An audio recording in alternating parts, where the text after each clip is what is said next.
आज मैं आपको बताऊंगा कि भारतीय राजनीति में कब किस पार्टी ने किस पार्टी की सरकार गिराई और क्यों। नंबर 18 साल 1979 मोरारजी देसाई जी की सरकार गिराई चरण सिंह जी ने। 1977 में आपातकाल के बाद जनता पार्टी सत्ता में आई।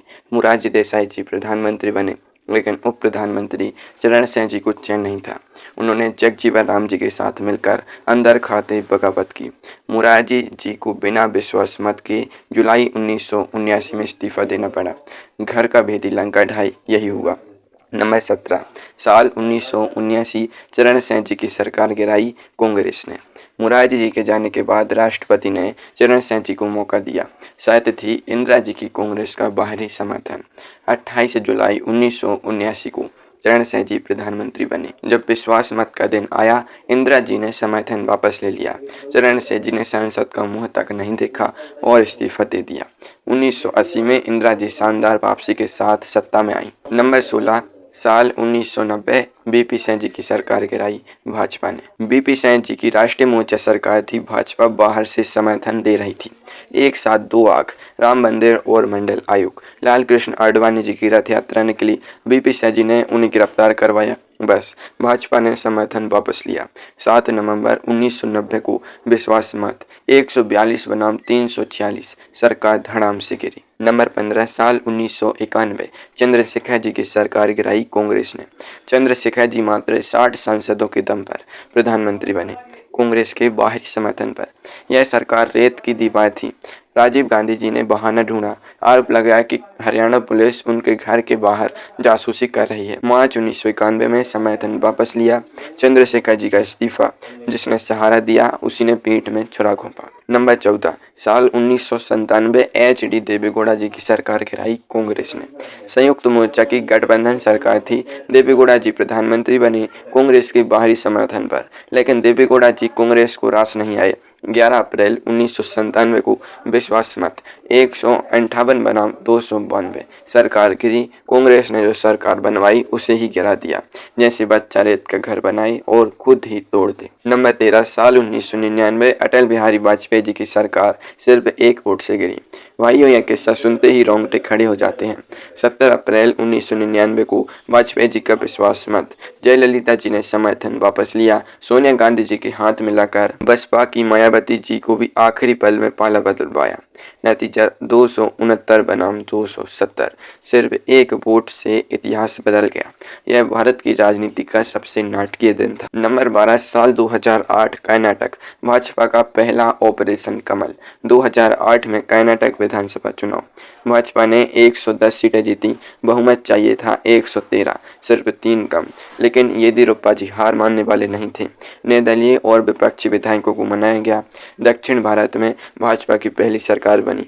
इसी रणनीति का नाम इतिहास में दर्ज हुआ, ऑपरेशन कमल। नंबर 11 साल 2015-16 अरुणाचल प्रदेश भाजपा में कांग्रेस सरकार गिराई। भाजपा ने कांग्रेस सरकार गिराई। नबाम तुकी जी 60 में से 47 सीटें लेकर मुख्यमंत्री थे। ठोस बहुमत, फिर भी भाजपा ने 21 बागी कांग्रेस विधायकों को अपनी तरफ कर लिया। राज्यपाल ने मुख्यमंत्री से पूछे बिना विधानसभा सत्र आगे बढ़ा दिया। राष्ट्रपति शासन लगा। सर्वोच्च न्यायालय ने सरकार बहाल की, लेकिन तुकी जी ने खुद इस्तीफा दे दिया। आस्तीन में सांप पालने का नतीजा यही होता है। नंबर 10 साल 2016 उत्तराखंड भाजपा का प्रयास उल्टा पड़ गया। हरीश रावत जी उत्तराखंड के मुख्यमंत्री थे। भाजपा के इशारे पर 9 बागी कांग्रेस विधायकों ने समर्थन वापस लिया। राष्ट्रपति शासन लगा, लेकिन उत्तराखंड उच्च न्यायालय ने राष्ट्रपति शासन को असंवैधानिक बताया। रावत जी की सरकार वापस आई। बागी विधायक अयोग्य घोषित हो गए। जब जूता उल्टा पड़े, दर्द दोगुना होता है। नंबर 9 साल 2017 बिहार नीतीश कुमार जी ने महागठबंधन गिराया। 2015 में नीतीश जी, लालू जी और कांग्रेस ने मिलकर बिहार में ऐतिहासिक जीत हासिल की, लेकिन तेजस्वी यादव जी पर भ्रष्टाचार के मामले आने लगे। नीतीश जी को नैतिकता याद आई। जुलाई 2017 में गठबंधन छोड़ी, भाजपा के साथ नई सरकार बना ली। 2022 में फिर राजद के पास, 2024 में फिर भाजपा के पास। इसलिए लोग प्यार से कहते हैं पलटू राम। नंबर 8 साल 2019 गोवा भाजपा ने कांग्रेस पार्टी तोड़ी।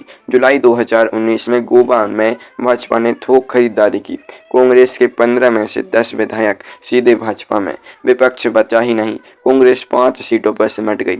बिना सरकार गिराई दूसरों की पार्टी तोड़ती, ऐसे कहते हैं बिना लड़े मैदान जीत लेना। नंबर 7, साल 2019 कर्नाटक भाजपा का ऑपरेशन कमल 2.0। 2018 के चुनाव में भाजपा सबसे बड़ी पार्टी थी पर बहुमत नहीं। कुमारस्वामी जी कांग्रेस जनता दल गठबंधन के मुख्यमंत्री बने। 14 महीनों में भाजपा ने फिर वही खेल खेला। 13 कांग्रेस और 3 जनता दल विधायकों ने इस्तीफा दे दिए। बहुमत का आंकड़ा खुद गिर गया। कुमारस्वामी जी विश्वास मत हारे, येदियुरप्पा जी मुख्यमंत्री बने। नंबर 6, साल 2019 महाराष्ट्र भाजपा का मध्यरात्रि तख्ता पलट विफल रहा। यह दृश्य किसी फिल्मी थ्रिलर से कम नहीं था। नवंबर 2019 में भाजपा शिवसेना का गठबंधन चुनाव के बाद टूट गया। अचानक सुबह 5:47 पर देवेंद्र फडणवीस जी और अजित पवार जी ने शपथ ली। पूरा देश सो रहा था, लेकिन 80 घंटों में इस्तीफा देना पड़ा। अजित पवार जी के विधायकों ने साथ नहीं दिया। इसके बाद महाविकास आघाड़ी बनी। उद्धव ठाकरे जी मुख्यमंत्री बने। नंबर 5, साल 2020 मध्य प्रदेश भाजपा ने कांग्रेस सरकार गिराई। भाइयों, यह किस्सा पूरे देश ने देखा। कमलनाथ जी मुख्यमंत्री थे। ज्योतिरादित्य सिंधिया जी राहुल गांधी के करीबी दोस्त। मार्च 2020 में कांग्रेस छोड़ दी। उनके 22 वफादार विधायकों ने भी इस्तीफा दिया। जब पूरी दुनिया कोरोना से लड़ रही थी, यहाँ सरकार कर रही थी। कमलनाथ जी को इस्तीफा देना पड़ा। शिवराज सिंह चौहान जी चौथी बार मुख्यमंत्री बने। सिंधिया जी को राज्यसभा और केंद्रीय मंत्रिमंडल में जगह मिली। नंबर 4, साल 2020 राजस्थान भाजपा का प्रयास, सरकार बच गई। अशोक गहलोत जी राजस्थान के मुख्यमंत्री थे। भाजपा पर आरोप लगा, हर कांग्रेस विधायक को 25 करोड़ रुपए की पेशकश। सचिन पायलट जी ने 18 विधायकों के साथ बगावत की। गहलोत जी ने क्या किया? 34 दिन तक पूरी कांग्रेस को होटलों में बंद रखा, घर में घुसने ही नहीं दिया।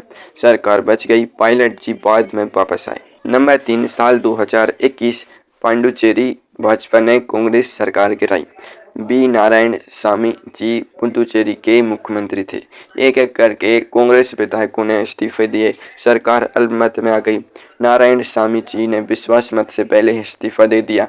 जाते जाते उन्होंने कहा, जो यहाँ हो रहा है वो राजनीतिक वेश्यावृत्ति है। कोरोना की दूसरी लहर चल रही थी। जनता बीमार थी, नेता सत्ता की दौड़ में थे। नंबर 2, साल 2022 महाराष्ट्र भाजपा ने उद्धव ठाकरे जी की सरकार गिराई। नंबर 2 पर जो हुआ वो भारत की राजनीति में हमेशा याद रहेगा। उद्धव ठाकरे जी मुख्यमंत्री थे। जून 2022 में एकनाथ शिंदे जी शिवसेना के ही वरिष्ठ नेता 40 विधायकों को लेकर पहले सूरत फिर गुवाहाटी चले गए। दोनों भाजपा शासित राज्यों में 2/3 से ज़्यादा थे, इसलिए दल बदल कानून से बचे।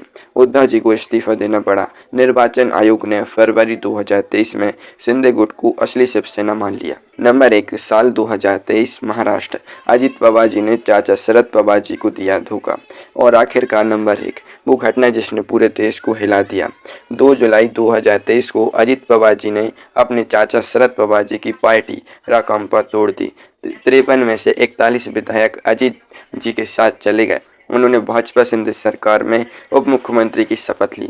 निर्वाचन आयोग ने राकांपा का नाम और घड़ी का चुनाव चिन्ह भी अजीत गुट को दे दिए। शरद पवार जी, जिन्होंने 26 साल पहले यह पार्टी अपने खून पसीने से बनाई थी, खाली हाथ खड़े रह गए।